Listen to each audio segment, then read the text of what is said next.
Welcome to another edition of Stepping Up to the Plate. So glad you could join us. I'm your host, Michael Vega. So glad to be joined on the dais here by my main man, Al Prizzuti. Al, unbelievable. So much to discuss here with the Milton Wildcats. Oh my God, what an unbelievable victory they had at home over the Needham Rockets in a battle of Bay State unbeatens. The Wildcats prevailed 10-9. It was a game in which the Wildcats proved they are a defensive team too. And so a special shout out to defensive coordinator Dan Jarboe. I know he was especially proud of his unit for the job that they done. Al, 3 times I think Needham was in scoring position inside the Milton 15 and came away with no points each time. Twice I think they got turned over. And then unbelievable performance by the defense up and down.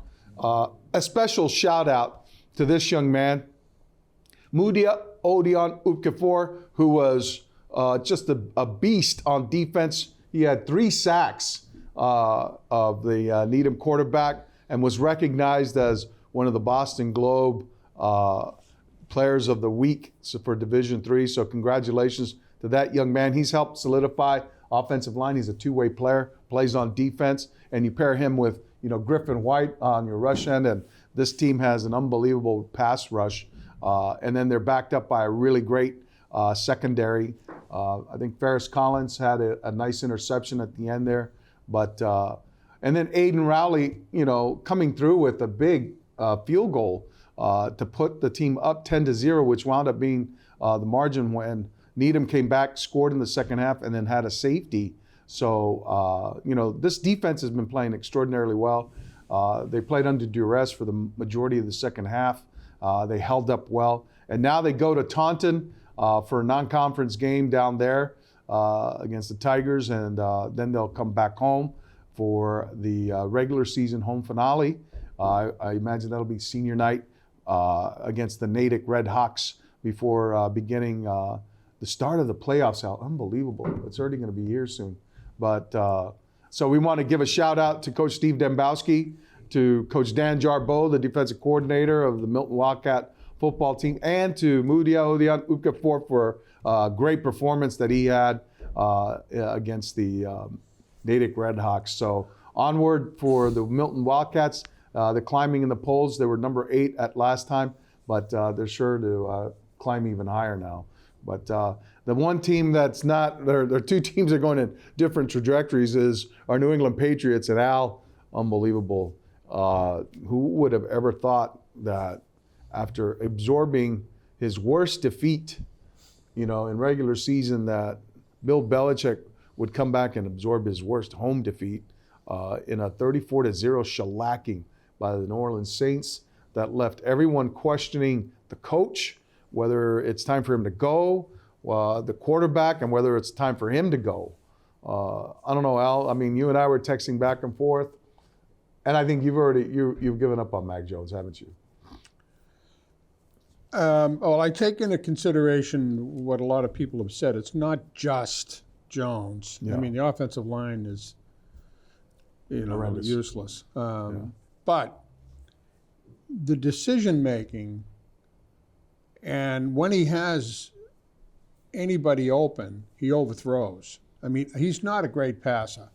And so I would say that at best, he's a quarterback that might get you to a playoff position. Might. I think they made a mistake with him. Now, they put Zappi in. He looked the same. He looked as bad overthrowing, and that's not all the offensive line. I know you have to rush the pass because the offensive line isn't holding these guys back, but still, when you have got somebody open and you overthrow them by 5 to 7 yards, that's an overthrow big time. Big time. So, you know what? I wasn't all that surprised that they lost to New Orleans because, look, they lost 2 of their best defensive players on top of it. And Jones gives the other team a head start. 2 to 3 Well, he threw a pick opportunities. 6. Right, he threw a pick Well, six. I don't know if that was entirely his because it was a ball that came out Well, after he got hit. That's and the got fifth that he's thrown. 2 in a row in consecutive weeks. Brady in 17 years only threw, I think, 4 or 5. So this guy threw in 2 games, 3 games. Yeah, he's going to retire the trophy. You know what? I think that it would be kind of crazy to think that this team is going anywhere. You know, they've got the Vegas team, which is 1-4, incidentally. They beat a good team, the Packers, last week. They very well will lose that game too. And they could lose that game, and now they go 1-5. Then everybody's going to go, Belichick, this, da, da, da. Well, the trading deadline comes up, and you got to be sellers. How about O'Brien? He was the guy that was supposed to come in and put an offense in there. Well, you know what though? He did. He installed a good one, and at the very beginning of the season, Al, you saw elements of that, but that's because Al, they were executing it. Yeah, but here's the deal. The first 2 weeks of the season, you can't judge a team either way, offense, defense, on the first 2 weeks of because the teams aren't gelling But yet. Al, the difference between the scheme this year versus last night and day, you got to admit that. 4 years night for and Jones, day out. though. But here's the thing, Al, for me. You know, I saw some schematic genius behind some of the things that they were trying to do. Getting the ball out the perimeter, quick getting in the hands of playmakers, deploying those people that, would help him. Again, execution was lacking. And no more glaring example, Al, than when they set up for what looked to be a quarterback sneak, the push-tush, and they all bunched up, and they had the Saints kind of closed the ranks, and the perimeter is wide open. Yeah. So they decide to run on the outside a toss. Now, if Mac Jones makes the simple toss in front of Ramondre Stevenson. Right, that was his fault. That was his Jones' fault. You can't make that he toss. He throws it. The kid's running this way. He throws it on his left shoulder. He throws it behind him. I mean, you got to put it out. Al, I played offensive line, and let me tell you something. Even I knew that you got to put the ball in front of the guy so you can set him sailing down. Well, that's what I'm saying. He's either confused, or he doesn't understand how to do things. I mean, he just seems like he's all confused to me. Yeah. I mean, it's a sad his footwork is horrible. His footwork is horrible. How many yards he had last week? Huh? How many yards they had throwing last week? 150, was it? In the first half, 22 yards. I mean, come on. Oh, yeah. I mean, when he does complete a pass, it's 2 yards, and it's... Well, and that's on the receivers, too, because they can't get free. He doesn't have any receivers that can separate, well, he does, but then he overthrows them by 10 yards. Right. So, I mean, let's be honest about it. Whether you want to, I think everybody has to. Everyone's culpable. But the other thing that got to stop, Bill Belichick should not come out at the end of the game and talk to the press. He wants to go on radio or TV the next day, that's fine. But he doesn't say anything and nobody challenges him. Yeah. I would say to him, Bill, you're not answering the question. Right. We're going to we'll have to go back. He'll say, I just did. We're going to have to, yeah. But I mean, the drone, he's culpable for what's going on that field. Yeah. And he should answer the questions. Well, he always says, I got to coach better, we got to play better, we got to do. And Jones does the same thing. Well, I have to look at the tapes. Yeah. I want to be better. I know I can be better. We got a great bunch of people here. Yeah, well, we're 1-4. So, anyways, I think for me, college football is the only way to go. To watch. My Longhorns. And it's good to see the Longhorns. Oh, I'm sorry about that. He's sticking the needle in me. No, I knew that happened, but it was such a great game, and what a beautiful day that was down there in Dallas. I've been at that game before. It wasn't as nice a day as it was there, but I was at the game where Barry Switzer opted to go for the tying field goal instead of the go-ahead 2-point conversion, and he had Troy Aikman as his quarterback. And I think that's probably the last year that Aikman then wound up transferring to UCLA, where he went on to greater glory there. But it's one of those games, a gut punch. Man, I've seen so many of those there, gut punches. And last year I thought we got our comeuppance with the route we put on them. But this kid, Dylan Gabriel, oof, real deal. Yeah. Real deal. He brought that team down and put him in a position to win, and he makes a great throw. His receivers make a great catch. They had the Longhorns on their heels the whole time, But, I mean, you make one stop. You make one stop, it's over.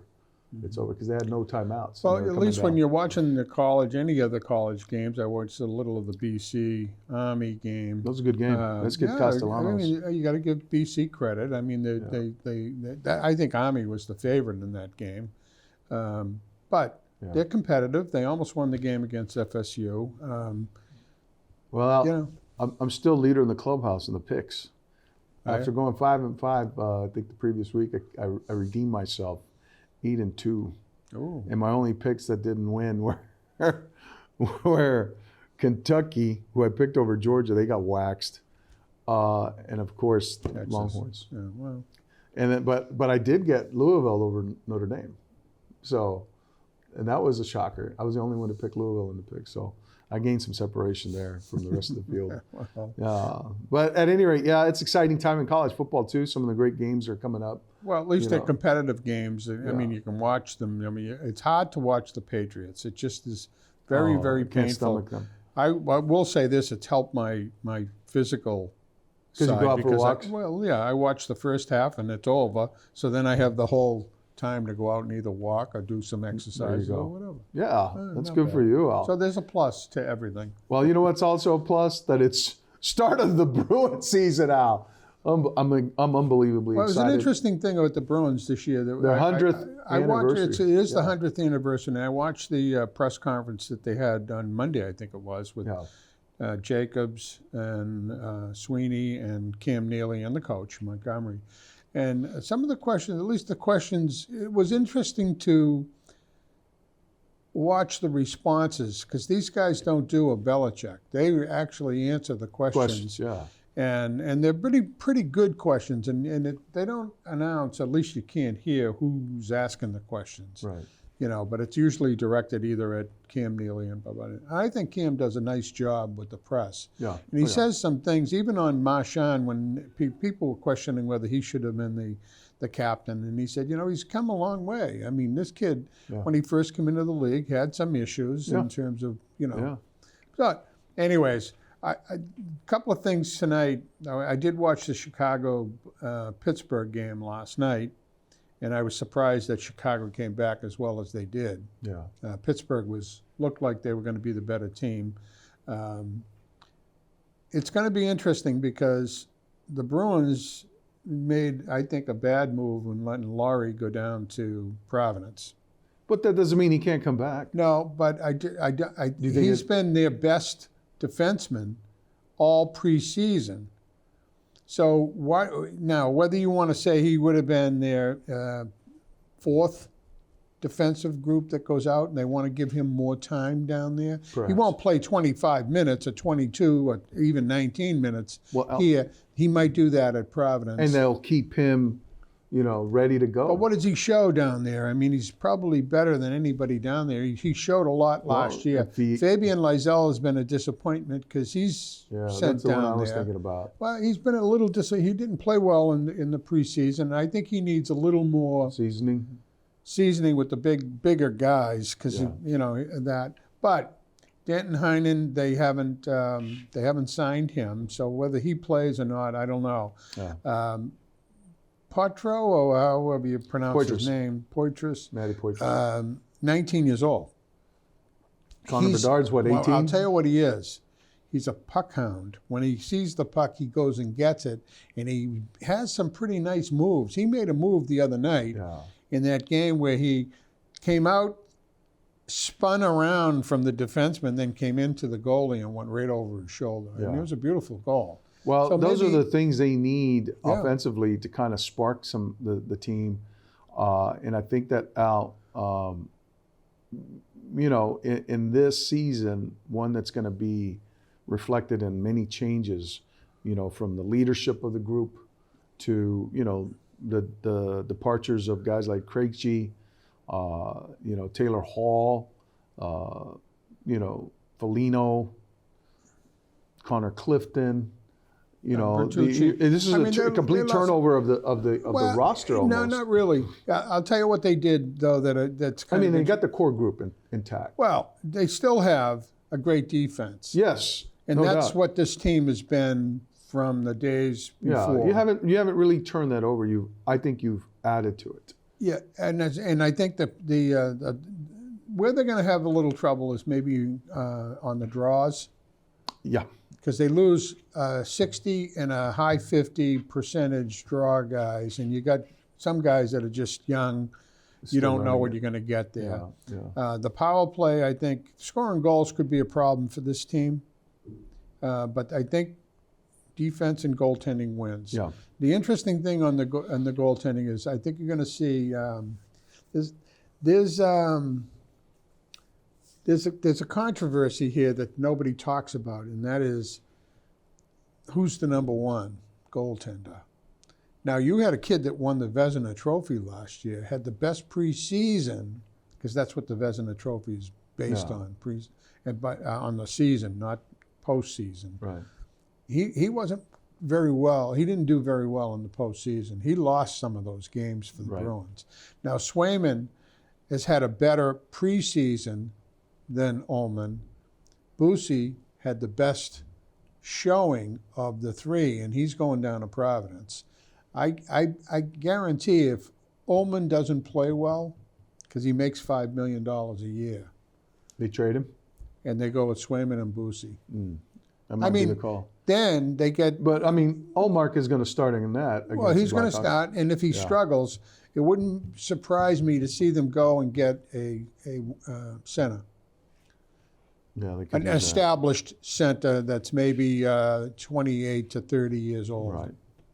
So it's going to be interesting to see. I mean, they got the Blackhawks, and I hopefully they'll beat the Blackhawks because Blackhawks only got the young kid. Well, they got some elements of a decent team there. Well, better team than they've been. Yes. I mean, Taylor Hall will help that team. Yeah. Oh, he didn't immensely. look that good last night. No. Not that he didn't look that good.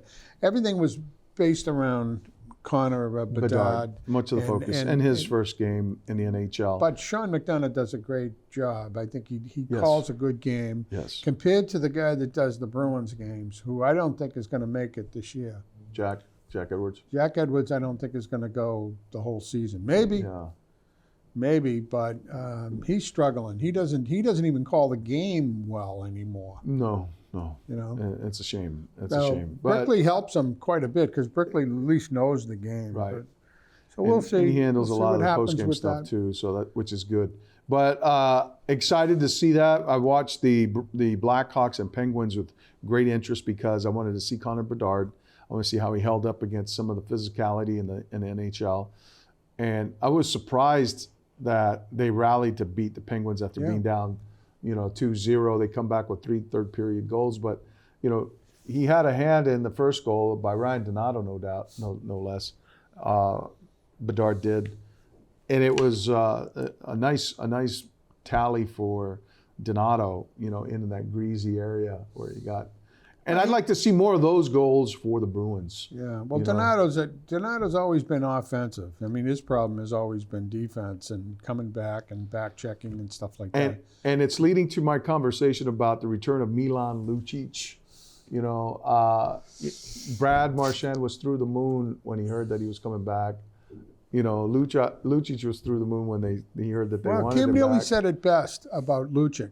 Yeah. He goes to the dirty areas. Yes. And he's tough. Al. So, you know, and there's not going to be any funny business. That's where goals are these scored. Guys, taking shots at their best players, that's going to be like quieted down a bit, I think, But it's they're going to be an interesting team to watch because there's no expectation. And they asked Charlie Jacobs about this. I thought it was interesting.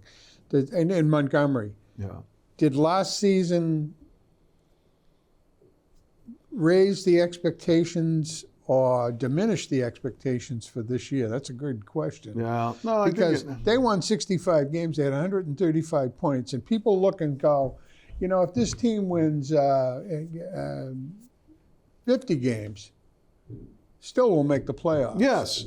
And that's the whole thing. That's a completely drop off from where they were. But I think everybody now realizes that you make the playoffs is what it is. Whatever it takes.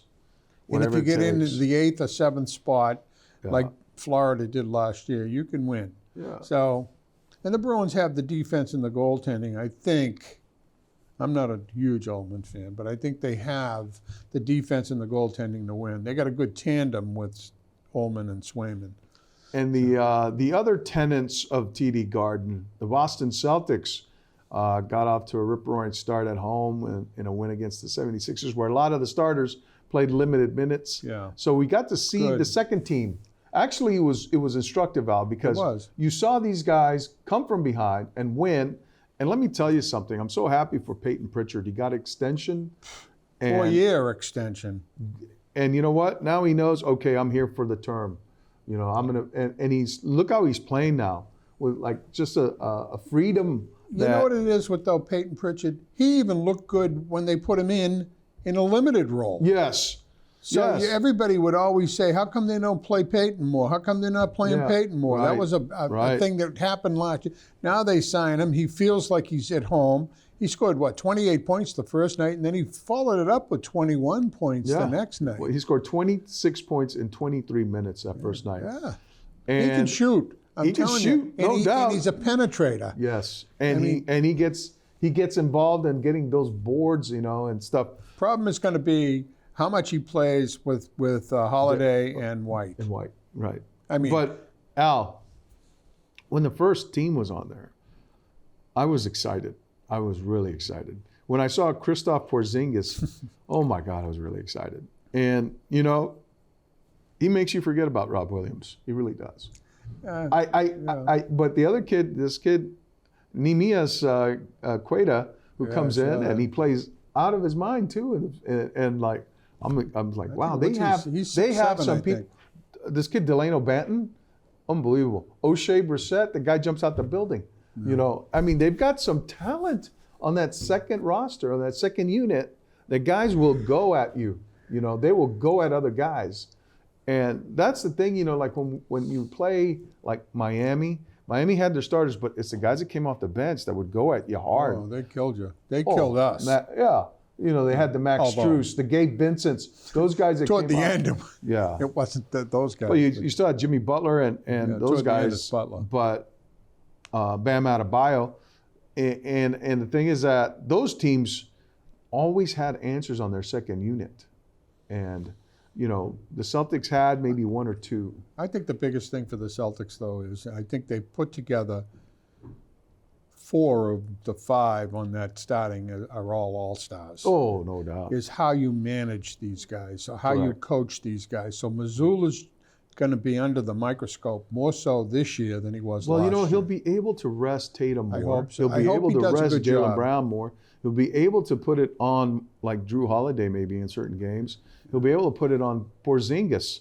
You know, these guys aren't going to have to, like, suffer the wear and tear of being the primary option and being, like, double and triple teamed. You know, and it was so hard for Jason Tatum to score a basket to go downhill at the rim. That's hard work. And at the end of the games, all he was looking to do was shoot threes because that was less taxing on him. I think the Vegas line, though, is that the Celtics are going to win this thing. They could. And they very well could. So that's what I'm saying is the pressure is on Mazzulla to say, how do I coach 4 guys, 3 of them that want the ball? Yes. Well, there's going to be 4, maybe 5. Derek White, you know. Want the ball, meaning in key situations. When you go back and it's down at the end, Mazzulla's going to say Jason Tatum, Brown, Porzingis. I mean, I'm talking about down in Porzingis. He's going to be the guy that gets you to the end because he's going to be the guy that you can throw. You can design a play around. Right. And make it go through him. But it can go through him, but I think the guys that want to shoot it. Well, he's also a great passer. Yeah, he is. He's a great passer. So the ball goes into him. He, you know, faces up at the basket as a potential threat, and you get someone cutting down the baseline. That's where movement is important, though. If these guys are moving without the ball, somebody gets open, he gets the shot at the end. It could be Brown, it could be Tatum. It doesn't matter. It could be Holiday. All 3 of those guys. And if they leave Porzingis open, the guy can He'll shoot. knock it down. He can He'll shoot, knock it but he's down. not your main guy at the end. I think it's one of those three. Yeah. And then White, of course, if it wasn't for him, they wouldn't even have Made won it to that. Game 7. Yeah, unbelievable. But anyways. I'm excited about that. You know, it makes me forget the Patriots a little bit, you know, and the Red Sox a little bit. Al, how about the MLB playoffs? Baltimore Orioles out. They had the best record. Toronto The out, Rays Tampa Bay out. All the AL East teams are gone, man. No. You know, this was supposed to be a stout division, you know, right? It's kind of interesting in a way, though, when you think about it, because if you watch an All-Star game, then the American League beats the National League. And here we are at the thing, and now the shift is all on these National League teams They're that very could good. end up. And the Dodgers are in Dodgers trouble. are probably going to win it. The Dodgers are in trouble right now. Nah, they're going to win it. I mean, against the Diamondbacks, Al. Against the Diamondbacks. Hey, I saw what's his name? The Red Sox still haven't come up with a GM. No. And what's surprising me is, thank God, what's his name? Cora dumped Bush. And He's gone. Carlos Field's Yeah, the third base coach. that's a secondary. Bush is the key. He's your pitching coach. Right. And they also dumped the guys down in the Woo Sox, the pitching coach down there. Really, yeah. So I think what they're saying is pitching has been weak. Yeah. And that's a collaboration of both Woo and the Red Sox pitching. And So, their scouting department, Al. yeah, well, here's the problem, though. I mean, You they think they haven't been would have getting waited guys for a who've been world GM? beaters, you know. I think they should have waited for a GM. And the GM should have been the one that said, this one goes, this one goes. This one. Cora is acting like a GM. Do you think they're going to make him the GM? I don't think so, but I don't think he wants it. I think he said he doesn't want it. Yeah. He wants it down on the field. But Yeah. he's going to have the power of a GM. I think what the Patriots need to do is tell Belichick he's no longer the GM. Correct. That's You know, going to probably be a parting of That the would be ways the there. first thing that would happen with Belichick, is he's now just the head coach. And he'll make it look like he made thinks the it's decision. better. Yeah, he made it. Or that someone's out there that could do the job. But I think, well, who do you have as a GM? Do you bring back Scott Pioli? Or how about this kid, Louis Riddick? you know, I mean, or Mike Mayock. it's going to be somebody that can get along with Belichick for sure. And with the Red Sox, I think the Red Sox are going to go. I think they could go internal. I mean, if they keep looking and looking and looking for the best, I mean, it's going to be either Romero or the Raquel woman. Ferrar. Yeah, I think. You never know, though. That would be a game changer. They made Raquel Ferrar the GM. No. Well, You know, first woman there. But it'll be interesting, Al. And so we'll keep our eye on that. And we want to thank you for joining us here this week. And we want to remind everyone that this week, Milton Wildcats will be down in Taunton. So if you can make your way down there, by all means, because they would appreciate your support. All righty, everyone. That'll do it for us this week. Stepping up to the plate. Thank you for joining us, and we'll see you next time. Take care, everyone.